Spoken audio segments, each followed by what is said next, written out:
Ang katotohanan ay hindi lahat ng magulang ay perpekto. Pero kaya mo nga rin bang tanggapin ang magulang mo kung sila nga rin mismo ang mag-abandon na sa iyo para lamang sa kanilang sariling kasiyahan? What's up guys? Sabay-sabay nating pakinggan ngayon ang nakakaantig na kwento ni Leia at ng kanilang pamilya.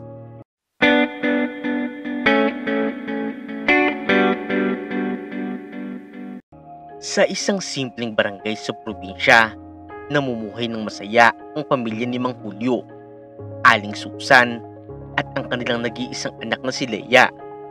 Si Mang Julio ang isang foreman sa isang malaking construction company. At dahil sa kanyang husay at dedikasyon, maganda ang kinikita niya sa kanyang trabaho. Kung kaya naman nagagawa rin niyang suportahan at mabigyan ng maginhawang buhay ang kanyang pamilya. Si Aling Susan naman ay isang simpleng may bahay na nag-aalaga kay Leia at sa kanilang tahanan. Isang nurse si Aling Susan, pero dahil nabuntis siya ng kanyang dating nobyo, na ngayon nga ay kanya ng asawa, napilitan na nga siyang huminto noon sa pag-aaral sa kolehiyo. Ganoon pa man, naging masaya pa nga rin siya sa kabila ng lahat ng mga kinailangan niyang isakripisyo noon, dahil ang naging kapalit naman noon ay isang maganda at malusog na anak at isang masayang pamilya na sinimulan nga nila ng kanyang asawa. Noong maipanganak na nga ni Aling Susan si Leia, minabuti na nga lamang ni Mang Julio na manatili na lamang sa bahay ang kanyang asawa upang pagtuunan ng pansin ng maigi ang pag-aalaga at pagpapalaki sa kanilang nag-iisang anak. Kaya't lumaki nga rin si Leia na sagana sa pag-aaruga ng kanyang nanay. At pagkamat minsan lamang niyang makita at makasama ang kanyang ama dahil abala ito sa paghahanap buhay para sa kanilang pamilya, kahit papaano naman, nagagawa pa nga rin nilang magbanding mag-ama sa tuwing nasa bahay lamang si Mang Julio. Ang kanyang pamilya nga ay ang kanyang pahinga, lalo na ang malambing at mabait na anak na si Leia. Namiss ko talaga ang baby ko. Naging mabait ka ba kay mama habang wala si papa? Kasi kung hindi, naku, walang pasalubong sa'yo si papa. Nasunod mo ba ang lahat ng mga bilin ko? Ani pa ni Mang Julio noong makauwi ito sa kanila at salubungin ng kanyang anak. Yes papa, naging mabait po ako. Siyempre naman, ako pa ba? Lahat po ng mga bilin mo sa akin papa, palagi ko pong sinusunod. Maligalig at sabik namang sagot ni Leia sa kanyang ama. Sa kabila ng pagiging isang babae, mahilig si Leia sa mga sasakyan at gusali. Isang hilig na kanyang natutunan at nakuha mula sa kanyang ama. Kung mayroong pagkakataon din kasi, ay sumasama siya kay Mang Julio sa mga proyekto nito kapag malapit lamang sa kanilang tinitirhan. At marahil, iyon ang naging dahilan ng pagkagusto nito sa ganoong larangan. Namamangha sa mga malalaking makina at matataas na gusali. At sa tuwing uuwi nga sila galing doon, gustong-gusto talaga ni Leia na iguhit ang mga nakita niya. Bagay na labis namang ikinatutuwa ng kanyang mga magulang. Dahil sa murang edad pa nga lamang, ay mayroong ganoong interes na nga siya sa ganoong bagay. Papa, paano po ba gumagana itong crane? Kanina ko pa po kasi ito pinagmamasdan. Pero hanggang ngayon po, hindi ko pa rin talaga maisip kung paano po ba yun umaandar o gumagana. Tanong ni Leia sa kanyang ama habang nakatitig sa higanting makina na ginagamit sa pagpapatayo ng isang gusali sa isang litrato mula sa cellphone ng kanyang ama. Nakakaugalian na nga rin kasi ni Leia na mula noong bata pa nga lamang siya. Mahilig na nga talaga siyang magtanong sa kanyang mga magulang sa mga bagay na hindi pa nga niya alam. Napangiti na nga lamang din si Mang Julio at hinaplos ang buhok ng anak. Leia anak, kapag lumaki ka na, ituturo ko sa iyo ang lahat ng nalalaman ko tungkol dito. Gusto mo ba yun? Sagot niya. Opo naman papa, gusto ko pong maging katulad mo. Parang ito na nga rin po kasi ang pangarap ko eh. Masaya namang sagot ni Leia. Okay anak, sige. Pero sa ngayon, Ang kailangan mo munang gawin ay magpakabait at tulungan ang mama mo ha, habang wala si papa. Okay ba yun? Dagdag pa ni Mang Julio sa anak. Ngumiti lamang si Leia at sumenyas ng pag-ayon sa kanya. Naging inspirasyon si Mang Julio sa kanyang anak, lalo na sa tuwing ipinapaliwanag nga nito ang mga teknikal na aspeto ng konstruksyon. Madalas nga nilang pag-usapan ang mga pangarap ni Leia na maging isang engineer balang araw. Masayang masaya talaga ang pagsasama ng kanilang pamilya, maliban sa sagana sa buhay. Hanggang sa dumating ng ari ng araw na kinailangan ng madestino ni Mang Julio sa malayong lugar dahil sa isang proyekto. Hindi naman niya ito matanggihan dahil maliban sa parte nga ito ng kanyang trabaho, ay ito nga rin ang pinagkukunan niya ng pangsuporta sa kanyang pamilya. Kaya sa ganitong pagkakataon, wala itong magawa kung hindi sumunod na lamang sa kanyang amo sa kanyang trabaho. Naging malungkot nga rin talaga ang naging reaksyon ng kanyang mag-ina. Pero gayon pa man, wala rin naman silang magagawa kung hindi magsakripisyo muna pansamantala, simula sa pagkakalayo kay Mang Julio. Pero lingid nga rin sa kanilang kaalaman, dito na rin pala ang simula ng pagkakaroon ng lamat sa relasyon nilang mag-asawa ng matagal na pag-aalis ni Mang Julio at pamamalagi sa lugar kung saan nga ito na destino. Noong simula ay naging regular pa nga ang kanyang komunikasyon kay Aling Susan at sa kanyang anak na si Leia. Pero sa paglipas ng mga araw, linggo, hanggang sa maging buwan, unti-unti na nga itong nagbago. At hindi kinalaunan, hindi inaasang hahantong na nga ito sa isang bagay na siyang tuluyang sumira sa kanilang masaya at mapayapa sanang pamilya. Dumalang ang kanyang pagtawag at minsan hindi na nga rin ito sumasagot sa mga mensahe ng kanyang asawa. Bagay na labis kinabahala noong una ni Aling Susan sa pag-aakala na baka may nangyari na ngang hindi maganda sa kanyang asawa. Gayong ang buong katotohanan pala ay may iba na nga itong pinagkakaabalahan at babaeng kinagigiliwan. Nagkaroon ng lihim na kalaguyo si Mang Julio habang siya ay malayo sa kanyang mag-ina. Sa pangungulila niya sa kanyang asawa, inahanap niya ang kasiyahan na hinahanap-hanap ng kanyang katawan sa ibang babae. Sa tuwing gumagawa nga siya ng mga pagkakasala sa kanyang asawa, tila nakakalimutan niya na mayroon siyang pamilya. Noong isang beses pa nga, ay hindi na rin nakatiis pa si Aling Susan sa matagal na walang komunikasyon kay Mang Julio. Kaya ito na nga rin mismo ang nagpumilit na tumawag sa kanyang asawa para kamustahin ito. Mahal naman, bakit hindi ka tumatawag? Kahit text o chat, wala din. Alam mo bang sobrang na kami nag-aalala sa iyo ng anak natin? Kahit text mo lang sana, okay na eh. Ano ba kasi nangyari? May naging problema ba dyan sa trabaho mo? Bigyan mo naman kami ng update kung ano na nangyari sa iyo dyan, para hindi na rin kami nag-iisip na kung ano-ano. Sunod-sunod na tanong ni Aling Susan na halatang nag-aalala at sabik na nga makausap ang kanyang asawa sa isa sa mga bihirang pagkakataon na nagkausap sila. Busy lang ako sa trabaho, Susan. Marami kailangan ayusin dito. Malamig at matipid na sagot ni Mang Julio bilang palusot. Sigurado ka ba talaga, mahal? Baka mayroon ng hindi maganda nangyayari dyan, ha? Huwag ka sana maglilihim sa amin kung kailangan mo ng tulong o ano pa man, ha? Nandito lang kami, Julio. Kung kailangan mo kami, magsabi ka lang. Nag-aalala pa nga rin sabi ni Aling Susan. Kung makapagsalita ka, para namang mayroon ka maitutulong eh. Nasa bahay ka lang naman. Huwag ka nga masyadong mapapel dyan, Susan. Sambit pa nga ni Mang Julio. Ikinagulat nga talaga ni Aling Susan ang naging sagot ng kanyang asawa, dahil ngayon nga lamang di siya pinagsalitaan ng ganito ng kanyang asawa. Ano, mahal? Wait lang. Hindi kita gaanong maintindihan. Putol-putol ang linya mo. Sagot ni Aling Susan.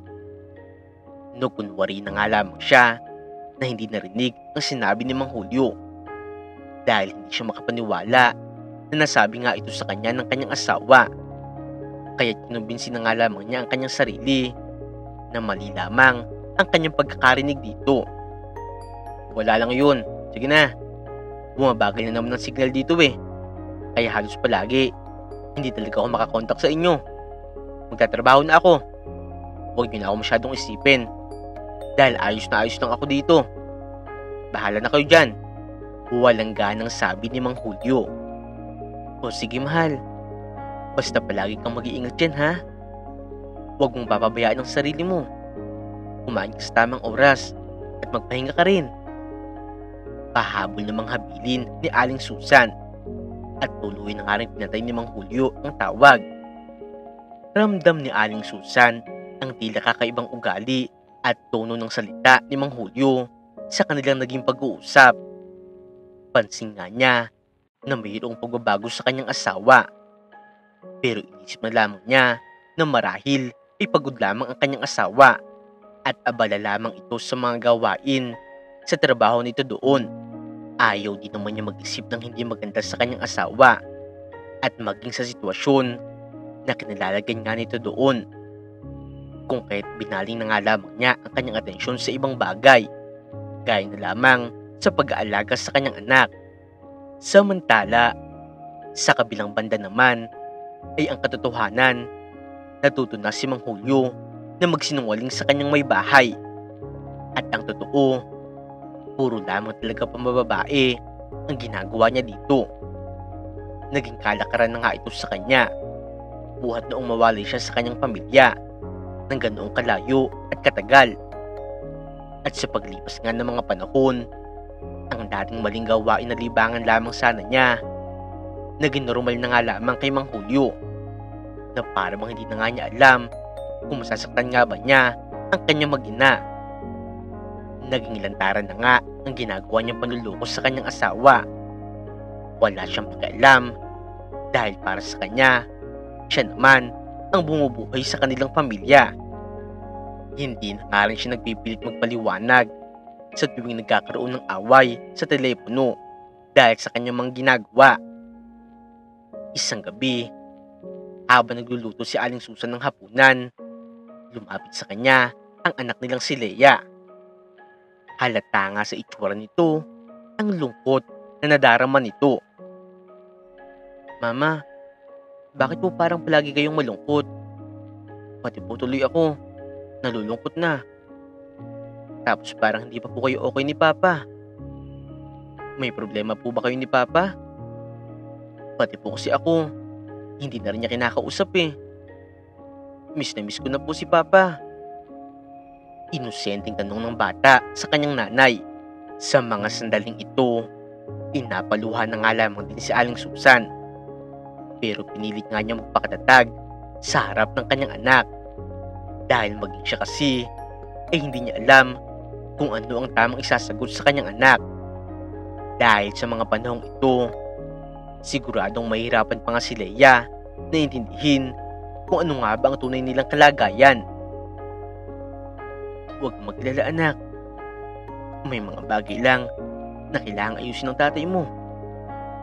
Huwag ka na mag-isip ng kung ano-ano ha. Ayos lang ang lahat. Sagot ni Aling Susan habang pilit nang umingiti para hindi na nga mag-isip ang kanyang anak ng hindi magagandang bagay. Sa pagpapatuloy at lantaran ng gawain ni Mang Julio, lumala na nga rin ng lumala ang naging lamat sa kanilang pagsasama. Na di kalaunan ay nagtulak na nga kay Aling Susan sa isang mabigat na desisyon. Sa kabila ng pagsisikap ni Aling Susan na itago ang katotohanan, nararamdaman ni Leia na mayroong mali. Pero bata pa nga siya para maintindihan ang kabuuan ng kanilang sitwasyon. Madalas niyang marinig ang mga bulong-bulungan at pagkatalo ng kanyang mga magulang tuwing gabi. May mga pagkakataong nasisilip niya si Aling Susan na umiiyak mag-isa. Tila mayroong dinadamdam na hindi niya masabi-sabi sa kanyang anak. At madalas tuwing gabi, nakikita naman yung umaalis ang kanyang ama. Dala-dala ang isang malaking bag at madalang na nga itong umuwi sa kanilang bahay. Kahit pa sa araw ng pahinga at walang pasok nito, ay hindi nga ito umuwi. Kung uuwi man ito, ay madalas pa nga itong galit at walang ganang kinikibo si Aling Susan, maging ang kanyang anak na si Leia. Julio, ito pala ang bill ng kuryente at tubig natin. Kailangan nating bayaran yan. Baka kasi maputulan pa tayo. Kahit nagdadalawang isip, kinailangan na nga ni Aling Susan na kausapin ng kanyang asawa. Sige na, ligay mo lang dyan. Kaya nakakatamad umuwi dito eh. Puro na lang bayarin. Puro pabigat. Pabalang namang sagot ni Mang Julio.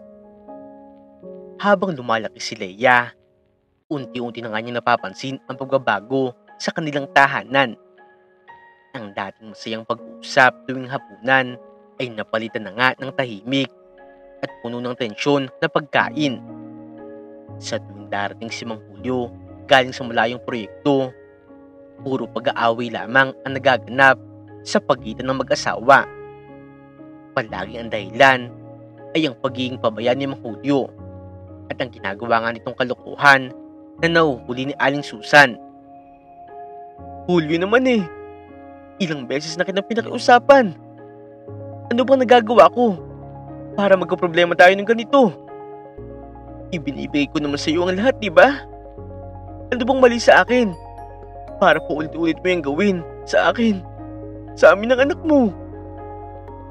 Nakita ko sa cellphone mo ang mga kalaguyo mo. Bakit naman pa ulit-ulit na lang? Maawa ka naman sa amin.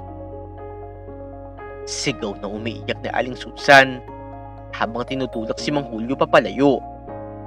Aba Susan, umaitulak mo ako. Sumusobra ka na ha. Huwag mo akong pakialaman Susan. Ako ang bumubuhay sa pamilyang ito. Wala kayong karapatan na sabihan ako kung ano ang dapat kong gawin.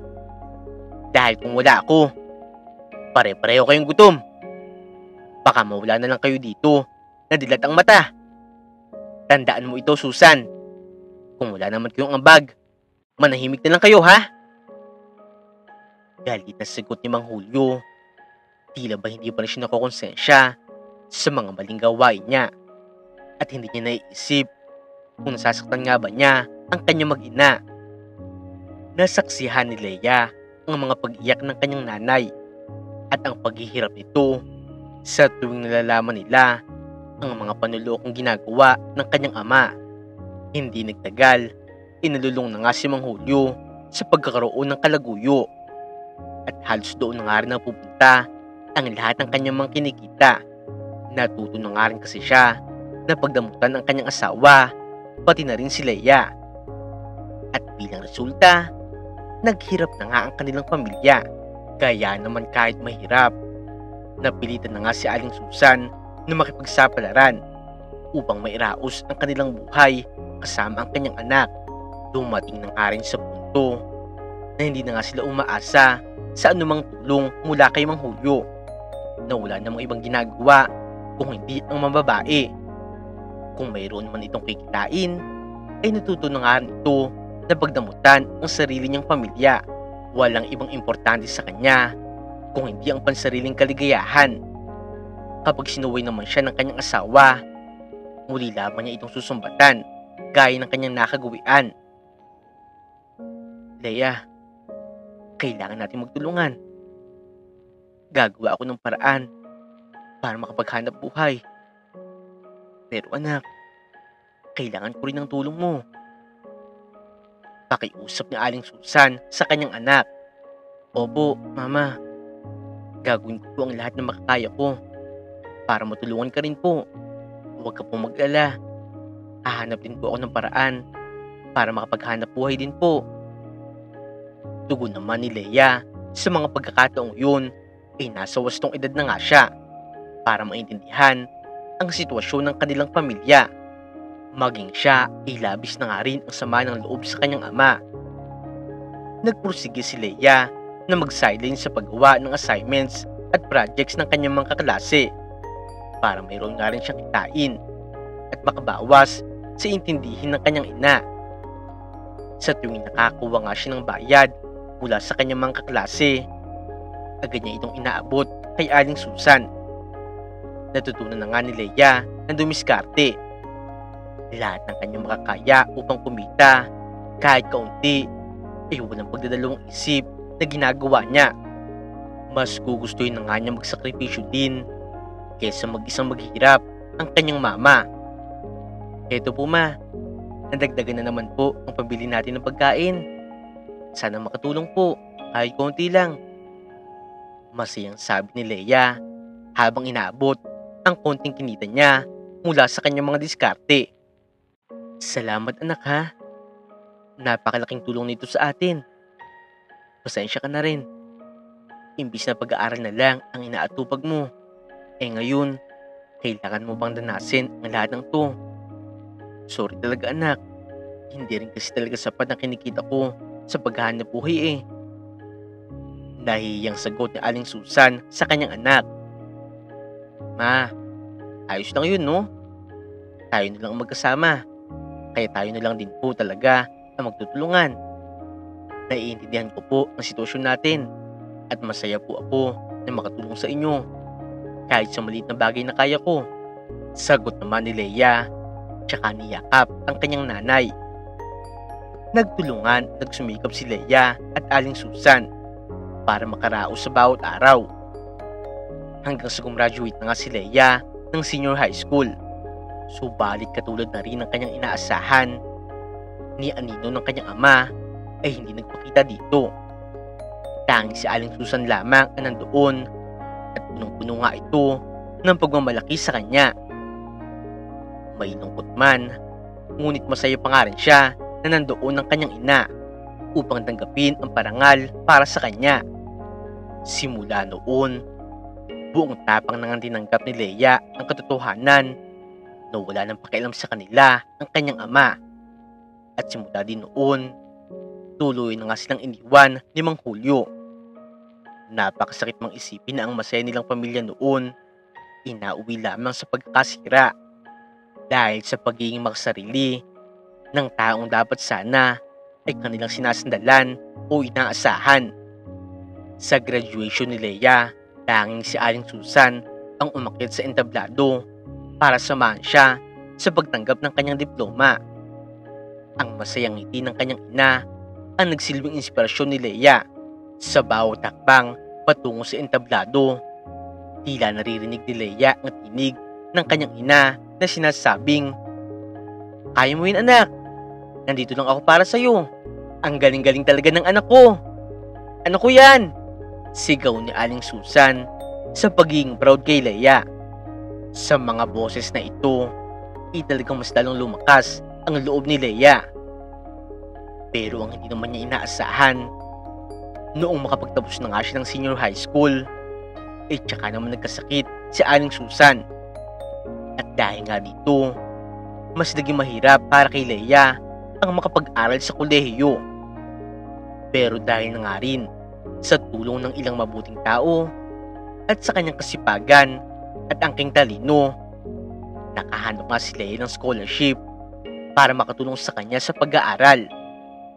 Kahit talagang napakahirap ng kanyang kalagayan at literal ang mga hirap na pinagdadaanan nila, hindi ito ginawang rason ni Leia upang pigilan ang kanyang sarili na abutin ang mga mithiin niya sa buhay. Sa kanyang pagkukolehiyo ay kumuha si Leia ng civil engineering dahil yun ang pangarap niya mula noong bata pa lamang siya. Alam din niya kapag nakamtan niya ito, magagawa na nga rin yung makabawi sa kanyang mama. Gustong-gusto na nga rin kasi niya na maiparanas dito ang masaya at maginhawang buhay na hanggang ngayon ay hindi pa nga nila nararanasan. Ma, huwag kang mag-alala. Gagawin ko ang lahat para makapagtapos ako at may ipapagamot kita. Tiis-tiis lang po sa ngayon ha. Kapag naging engineer na po ako, hindi ka na po mahihirapan. Pangako ko po yan ma. Asahan mo po. Sabi ni Leia habang hinahaplos ang noo ng kanyang ina. Anak, kayang-kaya mo yan. Nandito lang ako para sumuporta sa'yo. Eh, hindi man kita masuportahan ngayon sa pinansyal na pangangailangan mo. Pero asahan mo rin na palagi kitang ipagmamalaki at itutulak kita ng itutulak hanggang sa maabot mo ang gusto mo. Mahina, ngunit puno ng pagmamahal na sagot ni Aling Susan.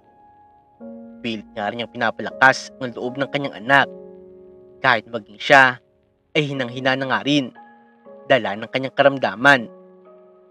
Para mayroon nga rin siya pandagdag sa pangtustos sa kanyang pag-aaral.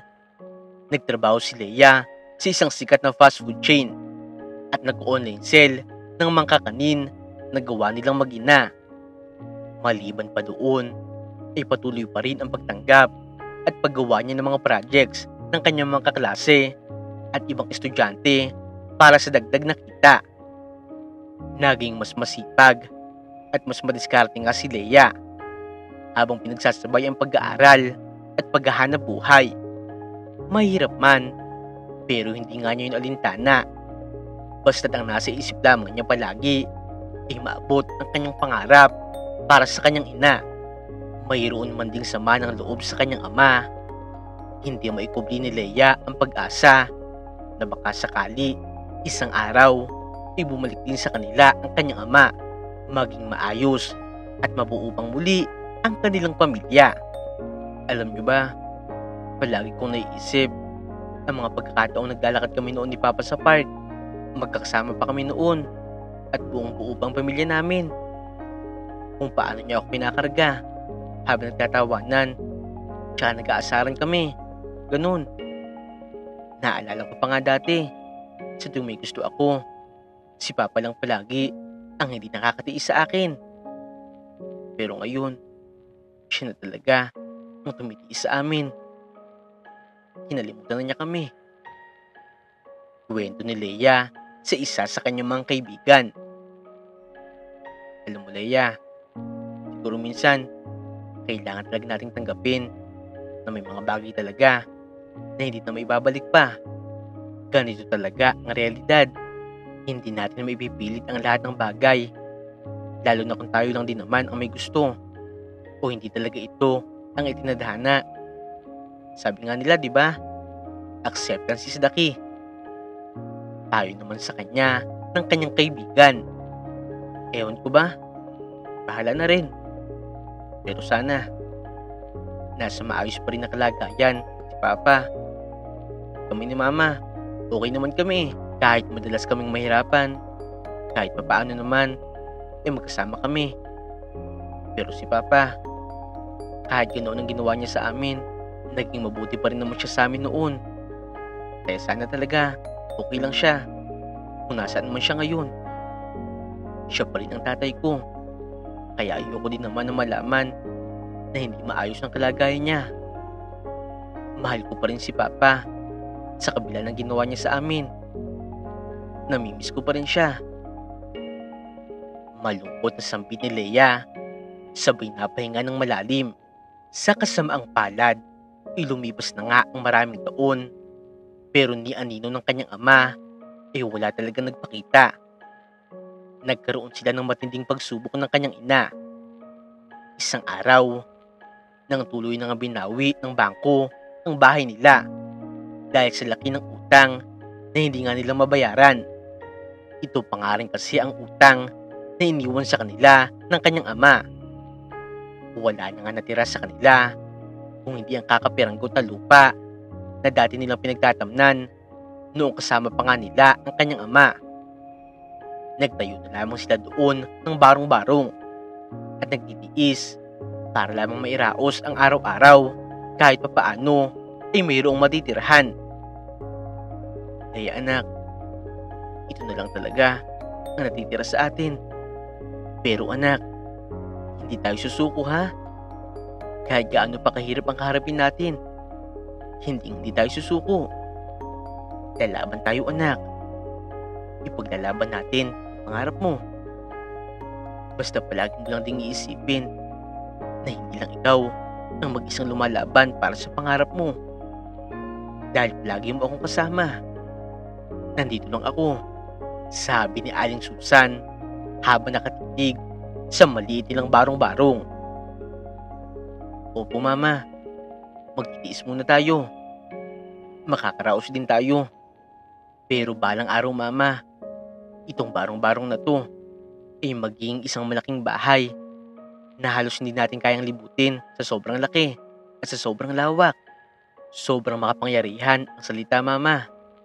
Kaya mag-declare lang tayo ng mga magagandang bagay. Matutupad din ang lahat ng gusto natin mama. Alam ko naman po na palagi kayong nandyan para sa akin eh. Kaya kailanman po hindi rin ako susuko. Kagaya mo. Kayang-kaya po natin ito. Magagawa ko pong ibangon ang buhay natin. Sabi ni Leia sa kanyang nanay na punong-puno ng sigla at pag-asa. Sa kabila ng pangyayari sa buhay ni Leia, mas nagsumikap pa nga rin siya. Madalas man siyang mabuli sa paaralan dahil sa mga lumang mga gamit at damit na kung minsan pa nga ay sira-sira. Lahat ng yun ay tinidiis niya. Ano ba yun, Leia? Simula noong first year, yan na ang uniforme mo. Hanggang ngayon, yan pa rin ang suot mo. Tingnan mo, bitin na sa'yo. Butas-butas na rin. Ay nako, paano ka pa makakagraduate yan? Pambili nga ng simpleng uniforme, wala ka pa. Tuwing nangyayari ang ganitong bagay, nasa isang sulok lamang si Leia at nakayuko. Tinatanggap niya ang lahat ng masasakit na salitang ito. May mga pagkakataon nakikita rin niya ang kanyang nanay na isang gabi ay umiiyak habang tinatahi ang uniforme ni Leia na napunit dahil na nga rin ng sobrang katagalan. Ma, okay lang po. Hindi naman mahalaga kung bago o luma ang suot ko eh. Ang mahalaga po para sa akin ay mayroon ako nalalaman na maaari kong magamit kapag nakagraduate na ako. Huwag ka na pong umiyak ma. Konting tiis na lang naman po. Makagraduate na ako. Sabi ni Leia habang hinahaplos ang balikat ng kanyang nanay na tinatahi ang kanyang pantalon. Napakabuti mo talaga anak. Patawarin mo si nanay kung hindi kita mabigyan ng mas maginhawang buhay ha. Kahit simpleng uniforme, hindi mo na kita mabilhan. Patawarin mo talaga ako. Hindi ko lang talaga mapigilan na umiyak dahil napakasakit sa akin ito bilang magulang mo. Sabi ni Aling Susan habang pinipilit na itago ang kanyang mga luha. Niyakap na lamang siya ni Leia at sinabing magiging maayos din ang lahat. May mga pagkakataong gusto na nga ring patulan ni Leia ang mga nambubuli sa kanya, na inggit sa kanya dahil siya ang lagi nangunguna sa kanilang klase. Pero naisip niya na puro mayayaman ang lahat ng kanyang mga kaklaseng yun. At baka kapag nagkaroon ng problema, siya lamang din ang maapektuhan, lalo na ang kanyang scholarship. At hindi na nga siya makapagtapos.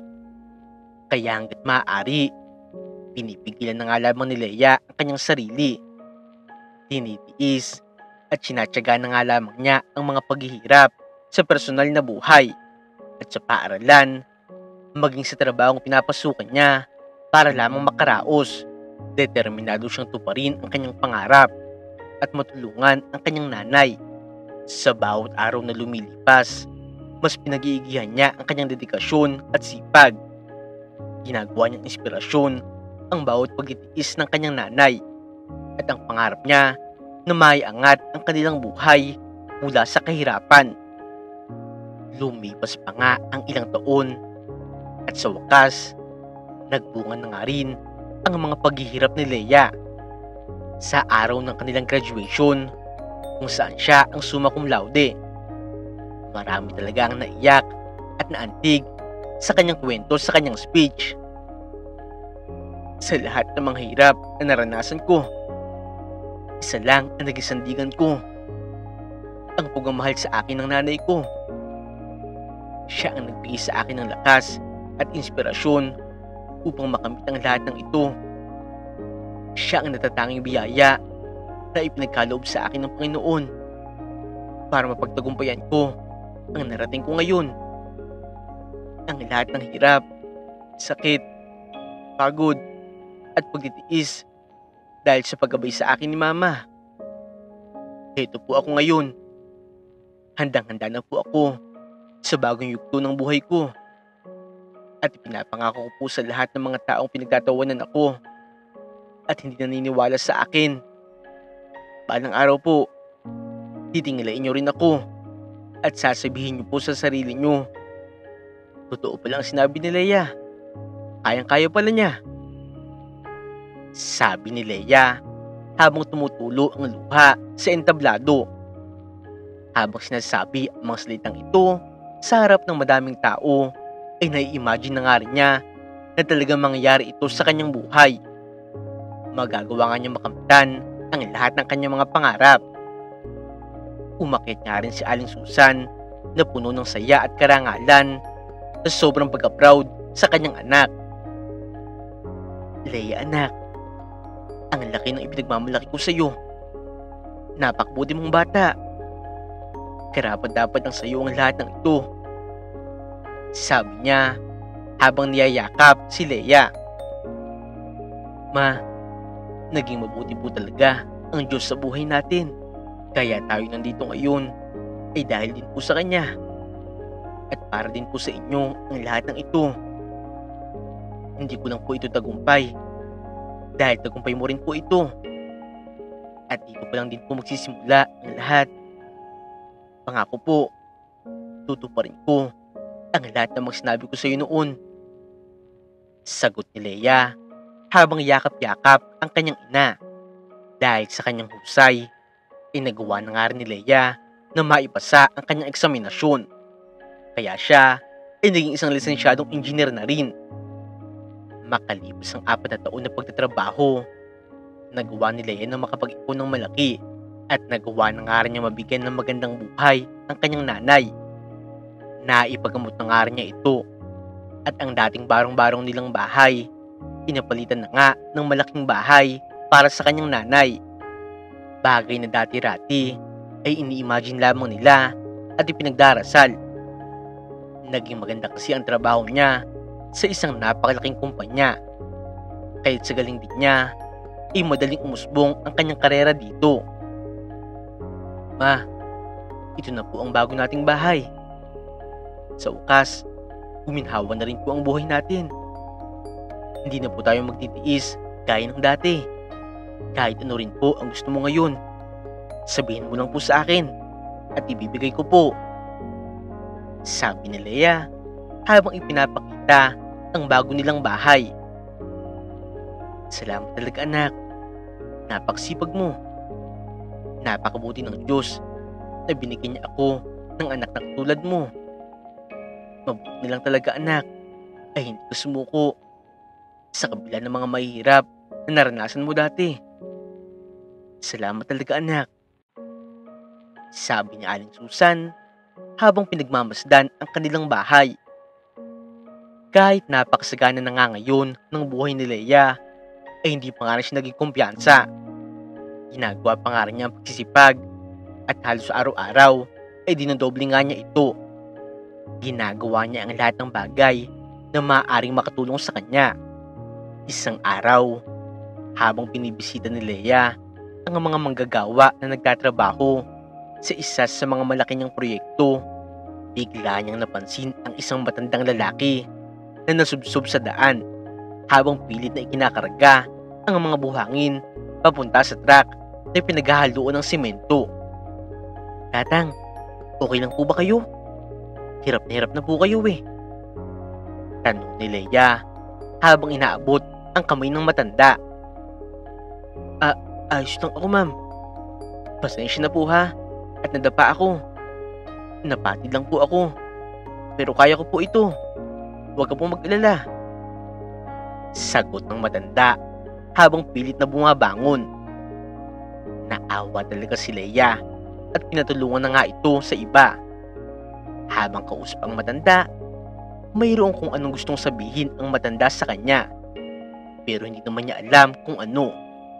Tila bumubuelo ito pero may mga bagay na pumipigil sa matanda. Ano po bang pangalan niyo tatang? May maitutulong po ba ako?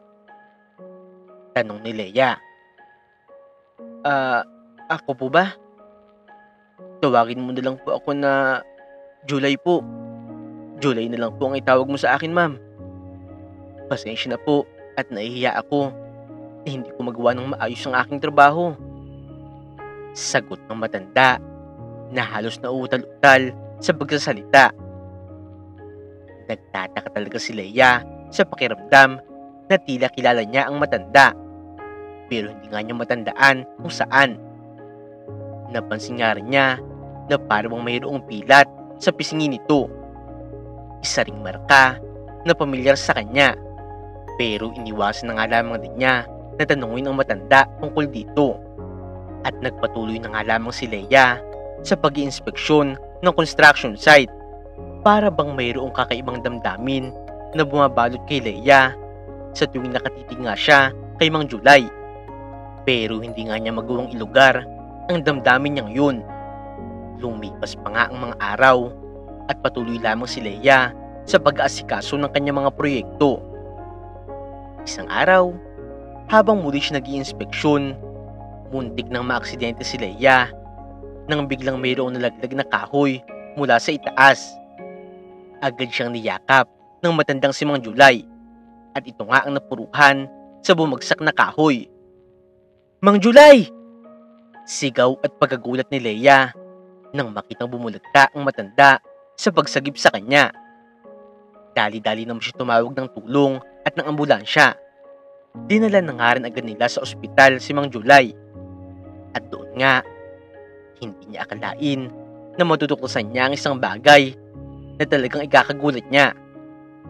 Noong hanapin kasi nila ang ID ng matandang ito, ay doon nga niya nakita ang pangalan na talagang malapit sa kanyang puso. Hanggang sa napagtanto nga niya na ang matandang ito ay ang kanyang tatay na iniwan sila noon para sa sarili nga nitong kaligayahan. Magkahalong emosyon ang nararamdaman ni Leia. May galit, tampo, saya, kirot, lungkot, at awa dahil sa nalaman nitong kalagayan ng kanyang ama. Sa kalagitnaan nga ng pagkabigla ni Leia, ay sakto namang dumating din dito ang kanyang nanay na si Aling Susan. "Mama, nakikilala mo ba siya? Hindi ako maaaring magkamali. Si Papa yan. Siya ang matandang tumulong sa akin sa site, kaya hindi ako nabagsakan ng nahulog na kahoy. Kaya pala noong nakaraan, parang mayroon siyang gustong sabihin sa akin. Para may gusto siyang aminin, pero nag-aalangan siya," sabi ni Leia kay Aling Susan. Maging ito kasi inapasugo sa ospital noong malaman ang nangyari. Dahilan na nga rin ng sobrang pagkaawa at matinding pananabik ni Aling Susan sa asawa. Sa kabila ng mga nagawa nito noon sa kanila, kinausap nga niya ang anak at sinabing matagal na nga niya napatawad ang kanyang ama. Marahil mahirap ito para kay Leia, pero ipinaliwanag nga rin ni Susan ang kahalagahan ng pagpapatawad, ang tunay na pagmamahal at ang mas malalim na kahulugan nito. "Anak, sa wakas, nakita rin natin siya. Dapat nating patawarin ang iyong ama. Alam ko mahirap, pero siya pa rin kasi ang tatay mo eh. Siya pa rin ang asawa ko. Siya pa rin ang lalaki na pinakasalan ko. Ang taong minsan nagmahal sa atin ng sobra-sobra at nag-ali ng buhay niya para sa iyo, anak. Oo, galit na galit at masama ang loob ko sa kanya noon. Pero sa tagal ng panahon, nawala na rin yun. Parang hindi ko na rin kayang magalit sa kanya ngayon, lalo na rin sa naging kalagayan niya," sabi ni Aling Susan sa kanyang anak. Noong magising na nga rin si Mang Julio, inamin nga niya na noong malaman niya na ang kanya palang boss ay ang kanyang anak, nagdalawang isip nga talaga siya noon na magpatuloy sa pagtatrabaho. Dahil nahihiya nga talaga siya kay Leia. Pero dahil na rin sa salat siya sa pera, nakipagsapalaran pa rin siya. Inamin nga rin niya na minsan gusto na nga niyang sabihin sa anak na siya talaga ang tatay niya. dahil alam niyang hindi na nga siya makikilala nito. Malayong malayo na nga rin kasi ang iniba ng kanyang muka sa dati. Magmula nga rin kasi noong iwan sila nito noon, talaga naging sunod-sunod ang kamalasan nito sa buhay. Nalugi ang lahat ng mga proyekto noon ni Mang Julio at nawala na rin ang lahat sa kanya. Wala nang gustong magtiwala sa kanya at ang mga babae naging kalaguyo niya ay iniwan na lamang siya noong mawalan na rin siya ng pera. Leia anak, patawarin mo ako sa lahat ng mga nagawa akong kasalanan.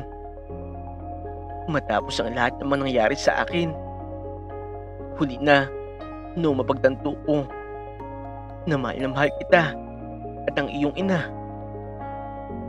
Patawarin niyo ako kahit hindi niyo na ako muling tanggapin.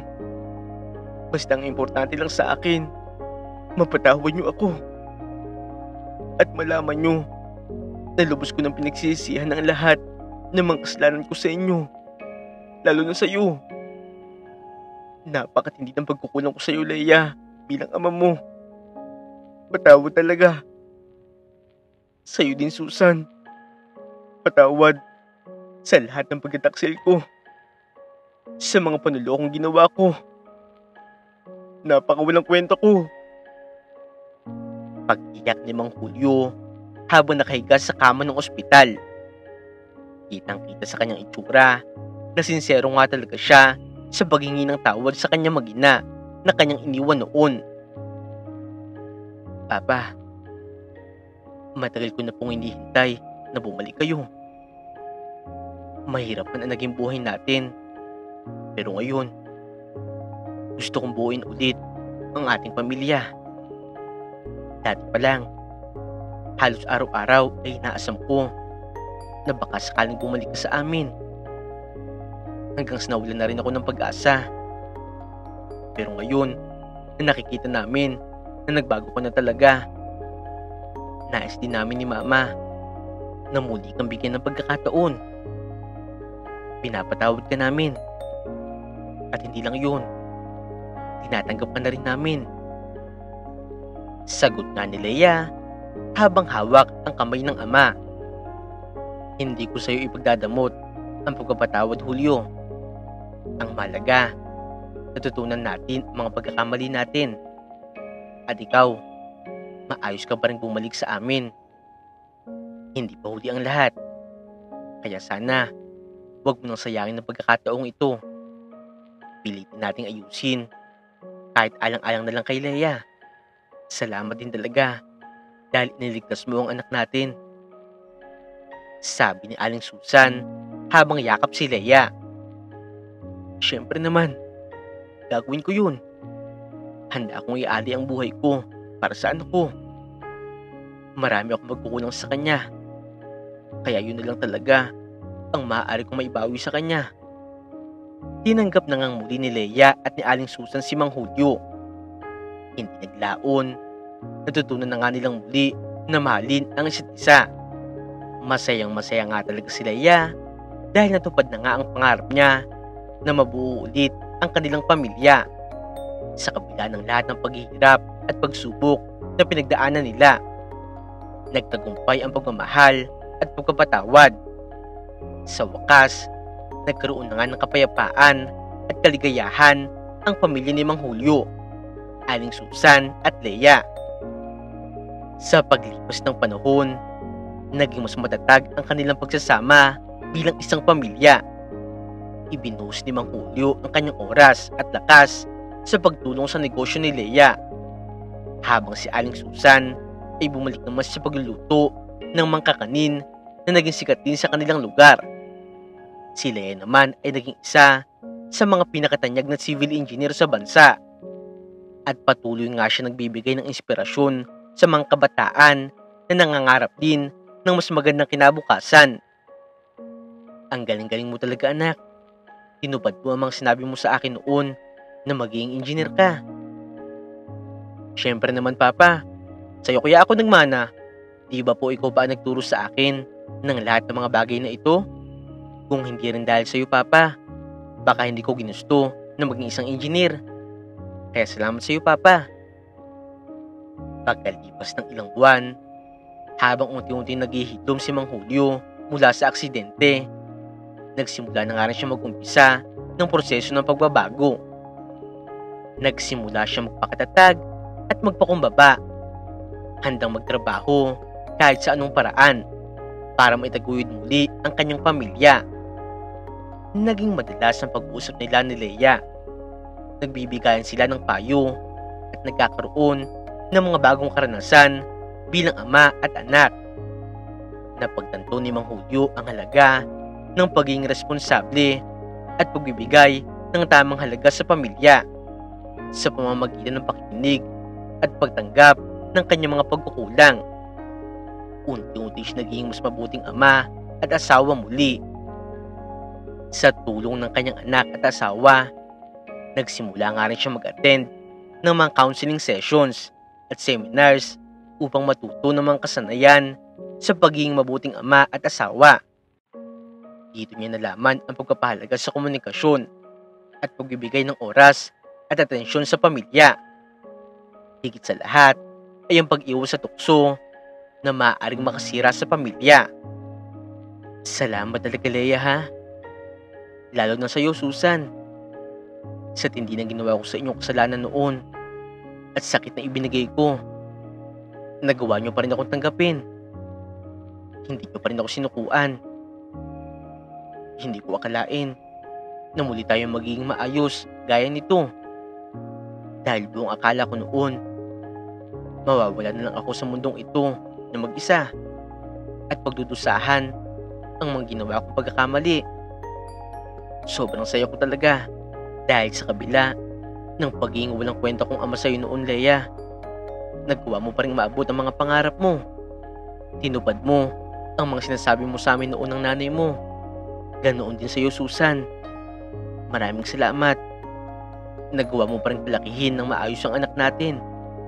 Kahit ikaw na mag-isa. Kahit iniwan kita noon.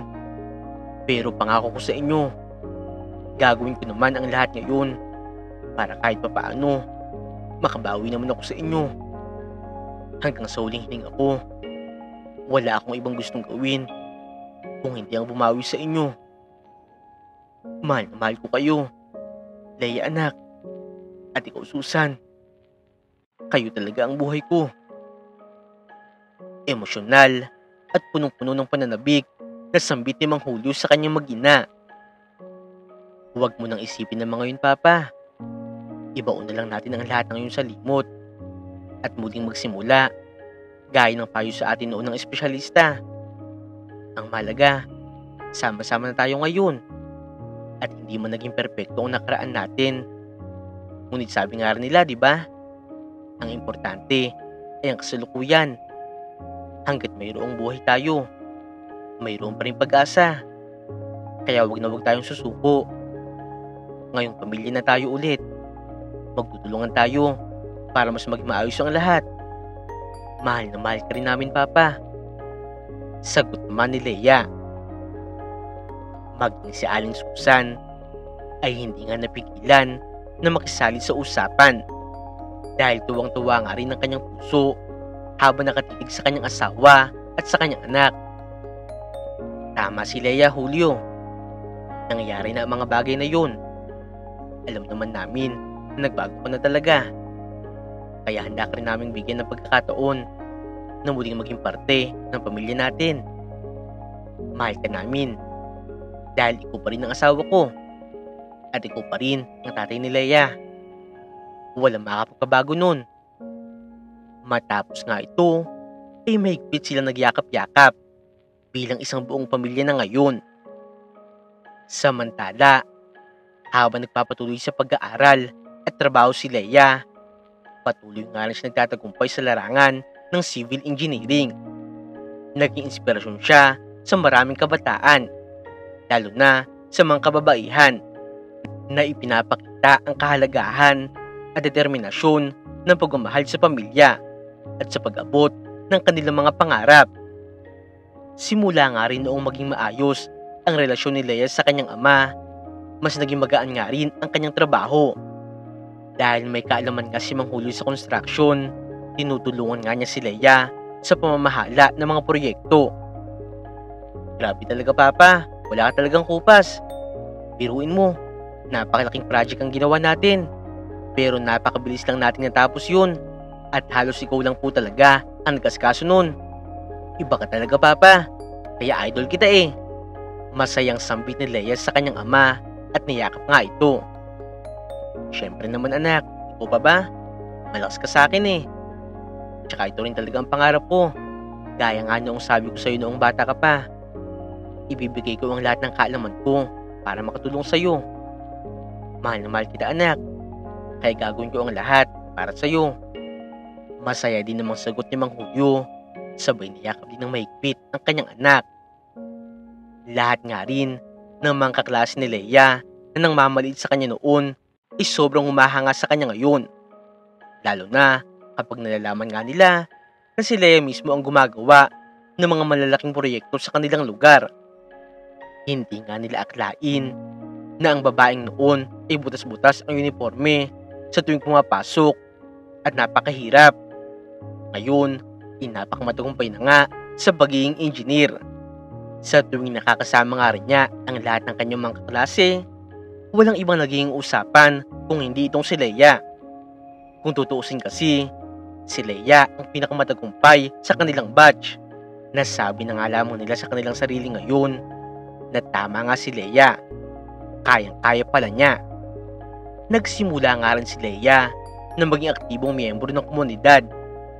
Nagbibigay nga siya ng libreng tutorial at seminar sa mga kabataan, lalo na sa mga lugar na laganap ang kahirapan. Sa pamamagitan ng kanyang mga proyekto at advokasya, nakakatulong nga siya sa pagpapalawig ng kaalaman at oportunidad para sa iba, lalo na sa walang kakayanan na makapasok sa paaralan. Noong tuloy na nga rin makabawi sa kalusugan si Mang Julio, nagdesisyon na nga silang pamilya na simulan ang isang negosyo. Sa tulong ng kanilang kaalaman at kakayahan, itinayo na nga nila ang sarili nilang construction business. Sa pagtutulungan nilang pamilya, ay nagawa nga nilang magtagumpay sa kanilang construction company. Naging daan nga ito upang magkaroon sila ng karagdagang kita at magkaroon sila ng kakayanan na mas makatulong din sa iba pang mga tao. Sa pamamagitan ng kanilang sipag at determinasyon, nakamit na nila ang tagumpay at natupad ang kanilang mga pangarap, hindi lamang para sa kanilang mga sarili, pati na rin sa mga tao na gusto nilang tulungan. Sa paglipas ng panahon, patuloy na nagbukas ang mga pinto ng oportunidad para sa pamilya ni Mang Julio. Naging matagumpay si Leia sa larangan ng engineering at naging kilalang profesional sa industriya sa ibang bansa. Sa kanyang tagumpay, naging inspirasyon siya sa marami, lalo na sa mga kabataan na mayroong pangarap sa larangan ng agham at teknolohiya. Habang tumatagal, ay mas pinag-iigihan pa nga ni Leia para sa kanya ay walang hanggan ang pag-aaral. Kaya gagawin nga niya ang lahat para mas maging maayos ang kanilang buhay. Naging mas malapit pa nga ang kanilang pamilya at mas naging matatag. Mas nagroon ng tiwala sa isa't isa. Sa tulong na pagmamahalan at pagtutulungan, nakamit na nga nila ang tagumpay. Pero sa kabila ng lahat ng ito, ang ipinagpapasalamat nga nila ay muling nabuo ang kanilang pamilya na akala nila noon ay wala nang ang pag-asa. Malaki nga talaga ang pasasalamat ni Mang Julio na muli siya tinanggap ni Leia at ni Aling Susan. Pero ang lahat ng ito ay hindi magiging posible kung hindi dahil kay Leia at sa paglaban niya para sa kanyang mga pangarap. Dito na nga po nagtatapos ang kwento ni Leia at ng kanilang pamilya. Sa kwentong ito ay pinababatid kung bumuo tayo ng sarili nating pamilya ay dapat natin itong pagtibayin habang lumilipas ang panahon. Huwag na huwag nating hahayaan na basta-basta lamang itong masira dahil lamang sa isang kasalanan na maaari naman nating iwasan. Bago natin gawin ang isang bagay, dapat lang din nating isipin kung ano ang maaaring maging epekto nito sa mga mahal natin sa buhay. lalo na sa ating pamilya. Kung ikaw ay pamilyado na, bago ang lahat, pamilya muna ang ating isipin. Huwag niyo pong kakalimutan na i-like at subscribe ang aming channel, Untold Stories TV.